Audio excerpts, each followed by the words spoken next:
Hello everyone, welcome back to Armchair Armory. And we are back after the international break that I do not really pay attention to because other than the World Cup and the Euros, I'm not really...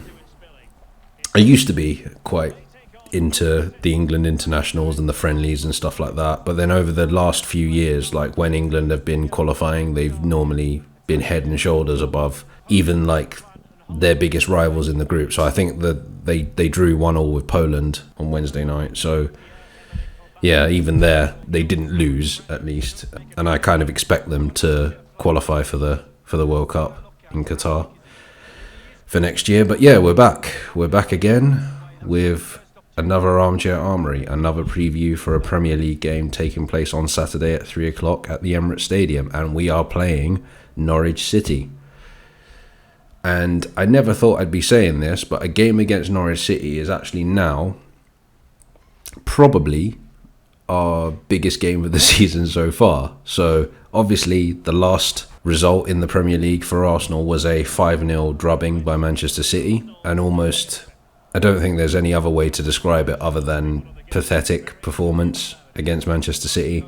As I said in the review, it felt like as soon as we conceded, we just kind of folded in on ourselves and capitulated, and it was kind of like one after the other. If we weren't careful, I think the Man City fans were singing it could have been 10, and it could have been. We were that bad. Obviously there was the usual like reaction afterwards of like, Arteta's not good enough, and Arsenal were in the mud and all this kind of stuff, and to some extent there's some truth to that. But this is the point now. There's also the other side of the argument that said, getting the first 3 fixtures that were drawn, we have Brentford at the Brentford Community Stadium, their brand new stadium with fans for the first time. They're first up of this new season. They're newly promoted. Their fans are in the stadium. They obviously want to take a scalp like Arsenal. You know what we're like sometimes. So it was always going to be difficult. Then you got Chelsea, who are the champions of Europe. They just brought Lukaku, who completely destroyed us. And then you got Man City, who are the league champions. So you could easily look at that and say 3 really hard fixtures. But again, I would even argue to say that Norwich isn't an easy fixture. Yes, we've got a good record against them, but at the same time, they're also newly promoted. They're also looking for their first point as well. It's 19th against 20th. And I never thought I'd be saying that Arsenal will be sitting at the bottom of the league right now with -9 goal difference and no goals conceded. No goals scored. I've never seen it in my lifetime, ever. I think the lowest I've ever seen Arsenal is 8th so far. So, yeah, I don't know. It's just a tough one. I think the whole situation is complicated. I don't think it just boils down to the management of the team. And yes, there are question marks over Arteta. And I don't think that if he loses to Norwich, he'll be in a job for very much longer. Although I actually think if we lose to Norwich or don't beat Norwich, because I'm expecting, if the board have any balls about them, they would probably say, we want you to beat Norwich. If we draw or lose to Norwich, excuse me, I can't imagine that he'll last very much longer. I think they might give him until Spurs, and then if we lose to Spurs badly, then that'll be it. I mean, I wouldn't be surprised if we lose to Norwich and he gets sacked after that. But I'm in two minds about the whole thing. I was just talking to someone about it, a friend of mine who's a Man United fan, and I was saying how I'm in two minds, because I feel like in order for Arteta to show what he's done, what he is, and if this whole excuse of like it's not his team, etc., is true, then we need to give him the time to do that. But at the same time, we can't be still in the bottom half of the table. Not even the bottom half of the table. We're talking about the bottom 3. We can't be like that for very much longer. We're Arsenal Football Club at the end of the day, and we need to be trying to get back to where we want to be. But maybe at this stage, we're nowhere near that. I don't know. It's hard to say, because I feel like we're just going to be back here in 5 months' time, 5 to 6 months' time. We'll be back here again, saying that we want the next manager out. And I think, again, that's part of the problem. I think there's a number of problems that are going on with the club at the moment. You know, we've got rudderless owners that don't really care, don't really give a shit about what goes on. You know, they'll come in and do their PR stuff and say be excited and all that kind of stuff, but you know, Stan doesn't really care. Then you've got an inexperienced manager, and I don't necessarily hold any ill feeling towards him necessarily, but I know he's inexperienced, and I know that he was entering a entering a danger zone, to quote Archer and Kenny Loggins, when he took this job, and he was always going to be doomed to fail with the way things are at the moment. And then if you add to that, because that's the thing, adding on to the manager, to the owners as well, the lack of ambition that they have towards the club, and then if you add on top of that the fans as well, particularly the ones that have big platforms and basically use it to campaign against the manager. I was watching one of them the other day. I'm not going to name who it was, but this person basically sat there, basically went on a live stream for 2 hours to basically spout conspiracy theories. And I was just sitting there thinking to myself, this is nasty. I'm used to how he's literally like researching every single thing. That everything that happens to Arsenal, this person has to criticise. It's crazy. But anyway, yeah, so that's part of it as well, the toxic fan base. And I think that and part of it is also player attitudes as well.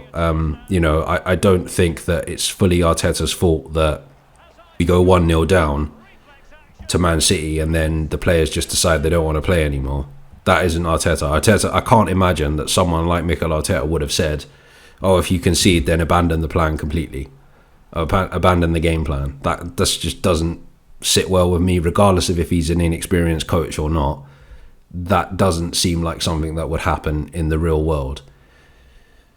It's just invented by hysteria of Arsenal fans that like he's basically instilled in them to not do that. I think part of it is the attitude of the players as well. And maybe if we did have a more experienced manager like an Antonio Conte, I just want to point out again, we're not going to get Antonio Conte, but if we did have Antonio Conte, I can imagine that he would instill a lot more of a kind of can-do attitude within these players. You know, a more experienced manager probably would do that. And I think that's one of the reasons why this is all kind of spiraling out of control, because we have an inexperienced manager in Arteta that can't manage. And we're suffering from that at the moment. Because, that, like I said before, I don't write off Arteta as a bad coach or a bad manager, because clearly if he can win a team a trophy, and I think we were a worse team when he first came in, if he can win us a trophy, surely that shows that he's got potential. So it's not totally all Arteta's fault. I think it's a combination. It's, as I've mentioned, it's a combination of all these 3 or 4 things. And until the way to solve these problems is for kind of the players to not lose their heads when they're losing, is the first thing. The second thing is Arteta needs to stop being naive with his tactics. He needs to stop thinking that we only have to play one way and that's it. He needs to learn to adapt. The fans need to lower their expectations and stop thinking that we're a top 4 side, and stop thinking that we should be challenging for the title when we've kind of not been doing that since about 2007. They need to realise that at best we're a top 4 side at the moment. We're not a title challenging side. I wouldn't even say that we're in the so-called Big 6 anymore. And it's just the kind of cycle of a football club. As I mentioned last season, Liverpool were exactly the same in the mid-2000s. They're a massive club, but all they were doing was winning tin pot. They were winning trophies, to be fair, but like they were finishing mid-table, you know, or in the UEFA Cup places, which is now the Europa League. So that's the thing. Like, I think we're just going through that decline at the moment in time, at this moment in time. And then with the owners, like the owners is probably the hardest thing to get rid of or to solve, because at the end of the day, when you've got like oligarchs, like businessmen that sit there pumping money into a venture, because essentially that is what we are, a business venture to them, they're not going to leave until someone comes along with a better offer. And so far, where's this Daniel Ek now? He's nowhere to be seen. I knew it was all just hot air. I knew it was all just bollocks. And then there was also talk of I don't know who it was, but I've been seeing tweets and seeing stuff from this Arabic businessman as well, about taking over. Again, he won't sell until he wants to. Someone that owns something will not sell what they want to sell until they want to sell it. You know, if you want to sell something on eBay, like a video game or a DVD or something, you're only going to sell it when you don't want it anymore.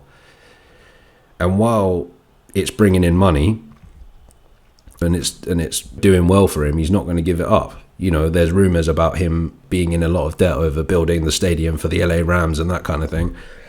And that he needs to sell Arsenal to offset that debt. Well, if that's the case, then why hasn't he done it? You know, I just think it's all hearsay. I just think, again, it's the media just riling up Arsenal fans. And that's something that's been pissing me off recently as well. That, like, and Sophie Nicolau from the Highbury squad made a very, very, very good point. That, like, it's getting tiresome to see that Arsenal are the butt of the joke all the time. Yes, I know we're playing badly. Yes, I know we're bottom of the table. I feel like Eminem in 8 Mile right now. Like, what else can you say? But it's just getting tiresome. And Jamie O'Hara, like, sort yourself out, mate. Like, you remind me of, like, Tottenham fans when I went to school that, like, cared more about what Arsenal are doing than your own team. Like, you're not going to be on the top of the league for very much longer. Put it that way. Very soon, you're going to have famous Tottenham fans, like a very hyper one that's out there saying Nuno out and all this kind of stuff. Trust me, it's going to come. So yeah, stay in your lane. Concentrate on your own club. That's the thing. I try not to care too much what other clubs are doing, to be honest. Then again, I say that, but I was a little bit jealous of United fans when they re-signed Cristiano Ronaldo. Like, I was kind of like, you know, it wasn't the same when we re-signed Thierry Henry, even though Thierry Henry is the king. Like, it wasn't the same. I don't think we re-signed Thierry Henry thinking we were going to win the league or something like that. I think with United, I could see them being title contenders now with Ronaldo there. Oh yeah, speaking of transfers, we did make a deadline day signing as well. We signed Japanese right back Takahiro Tomiyasu. I think it's Takahiro. There's going to be loads of people saying, keyboard warriors going after me for getting his name wrong probably. Yeah, Takahiro Tomiyasu from Bologna. So it seems like he's a right back apparently. I don't know too much about him, to be honest, but from what I've heard from people, he seems like a good buy. I mean, it might be all right for 20 million. Obviously, there's going to be a section of the fan base that think it's underwhelming. But that's the other thing as well that annoys me. I've been seeing a lot of people that saying things like, "Oh, why don't we get that like wow signing?" And you think to yourself, well, yeah, but at the same time, you've got to be pragmatic with these things as well. And I'm actually quite, I mean, maybe Ramsdale and White, it's too much money to spend on players like that, but I'm not too disheartened by the business that we made, particularly with Tavares and Ødegaard. I'm quite pleased that we brought them in. And from what I'm hearing about Tomiyasu, he might be a solid signing. We'll just have to see. Ramsdale I'm not too sure about, even though he had a good game against West Brom, because I feel as if like he must be the replacement for Leno, because you don't spend 20 odd million on a backup keeper. And if he is just a backup keeper, then that's bad management by Edu and the people that make those decisions. And then you've got Ben White, which again, I think he's a decent defender. I've seen him play for Brighton a few times, and I thought he was quite decent. And the fact that he's been called up for England must mean that, you know, he's considered one of the more competent defenders in the country. But again, it's just the English tax. I think £50 million is going to be too much. And the thing I fear with Ben White is that he'll get the Nicolas Pepe treatment, where because Pepe cost £72 million, everyone judges him based on that. So they expect him to be as good. Well, we don't even know if Jadon Sancho is going to be amazing for United yet, because he's barely played. But, you know, on that level of like, oh yeah, he's £70 million. He's got to show it, this, that and the other. And there's a lot of like magnifying glass on everything that Pepe does. And I think that's going to be the same with Ben White, because, you know, we've paid £50 million for him, while we've sent someone that we paid £28 million for in William Saliba. We've sent him out on loan. And there's a section of the fan base that has a lot of influence that turns around and says that Saliba is better than Ben White, or that Saliba is better than Pablo Mari or Rob Holding and things like that, which may or may not be true. I hear he's doing really well in Marseille. Fair enough. But obviously Arteta doesn't rate him. So, and again, like I said at the beginning of the season, I don't think that Saliba is the answer to our problems. I don't think that if we put Saliba in with Rob Holding against Man City, it doesn't mean that we wouldn't have lost. It's easy to say in hindsight, when things go wrong, this was a wrong decision. You just have to take it as it is. I hope we don't sell him, Saliba, because if what we're saying is true, you know, he had a good loan at Nice, and apparently he's having a good loan at Marseille. So hopefully, he comes back and he can come straight into the first team, or, you know, he's a good backup option. But we'll just have to wait and see, I suppose. Yeah, it's going to be an interesting couple of months. I think there's been a lot going on. But in terms of tomorrow with Norwich, so I actually think we might. I mean, FIFA doesn't think so, but I actually think we might win this game. But I think we're going to win it in a way that the fans aren't going to like the performance. I think we're going to win this scrappily, like 1-0 or something like that, and it's going to be a really bad performance, but we're just going to scrape over the line, and that won't be good enough. So yeah, then Burnley will be another test of Arteta's mental strength or whatever. I'd actually be quite surprised if we lose this game. Even though I'm kind of half expecting it, I actually do deep down think we probably will win this game. But there is part of me that's thinking this is going to get worse, isn't it? And to be honest, like I said after Villarreal, if we lose to Norwich, I would not be surprised if Arteta gets sacked. But we'll just have to see. I think we're going to see Tomiyasu play on Saturday.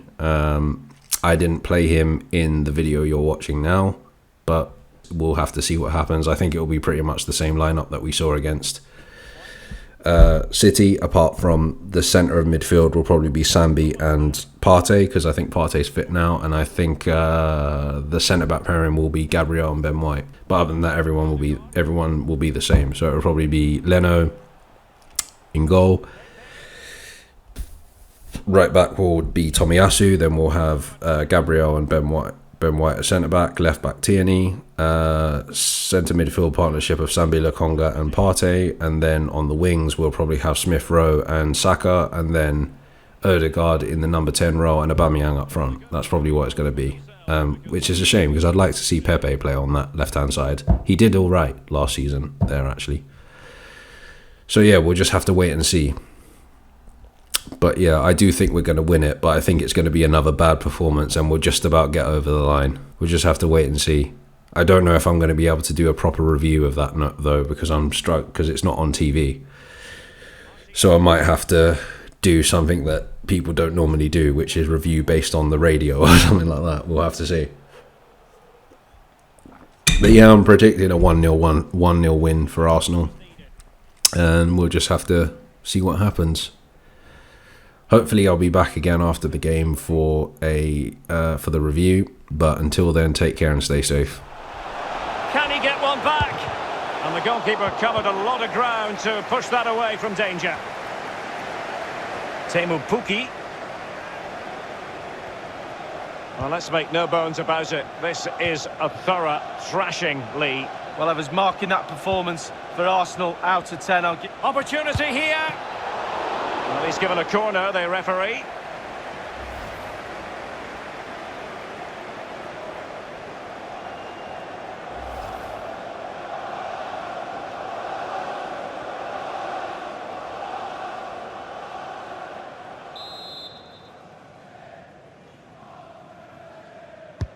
And firing it into the area. Well, the shot from that position left a bit to be desired. You've just got to hit the target. Let the power down a little bit and go for accuracy.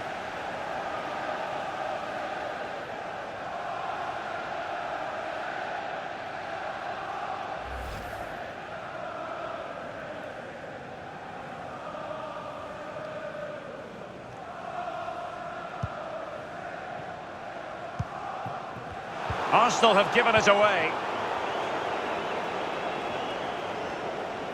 Well, what can they do to stop him running at them? Committed challenge. He's given it straight to the opposition.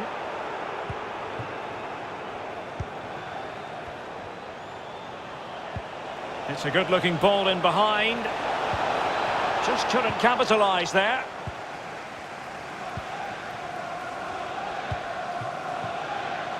Nicolas Pepe. Can they get in behind them? Good defending to prevent the chance. And just the 1 minute left in normal time here. Opportunity in the wide area. Pukki. Clean challenge. Good thing from his point of view.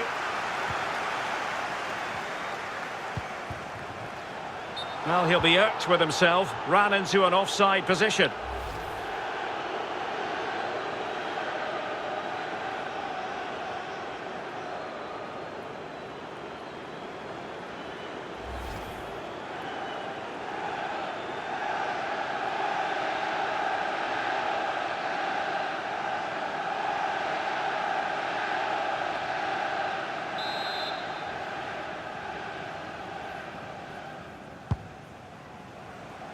We have entered the final minute of normal time.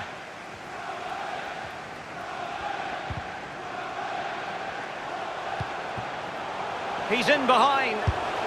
Not finished yet. Not quite yet.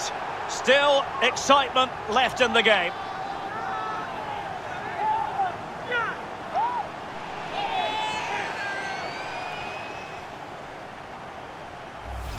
Well, here's the replay, and it's a lovely quick counter-attack that sets up the chance. And he chooses to use power in the finish. Not much chance for the keeper when it's hit that hard.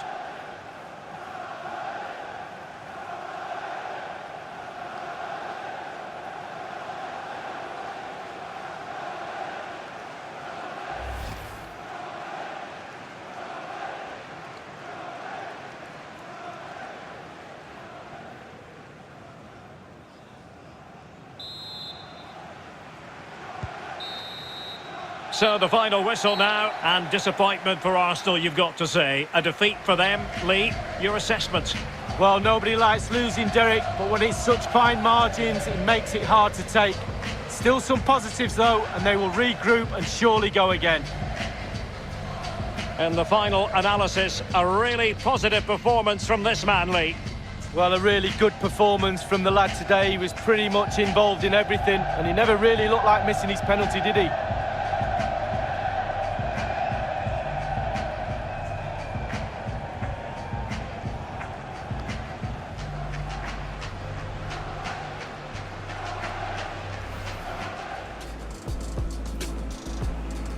Well, this game should offer plenty. Arsenal get it going. What a save!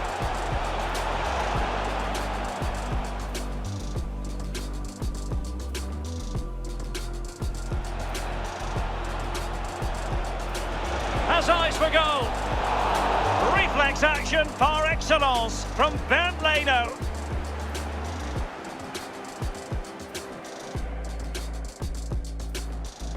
He's driven in the corner. Well, the danger is still there.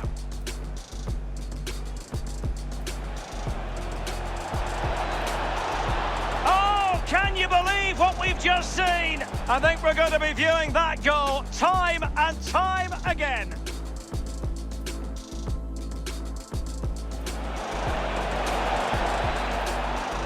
Shot attempted. And the referee has given the corner, so maybe scope here for them to...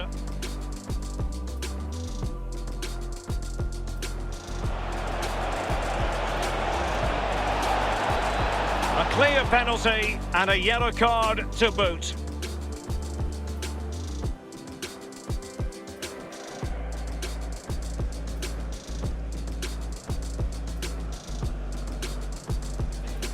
A goal it is, a confidently taken penalty.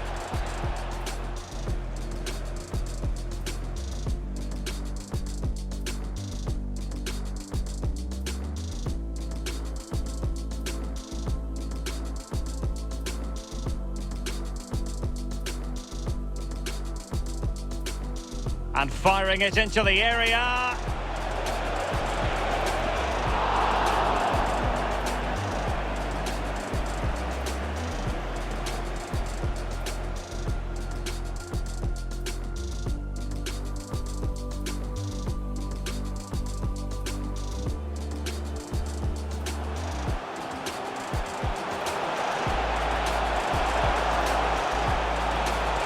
Not finished yet, not quite yet. Still excitement left in the game.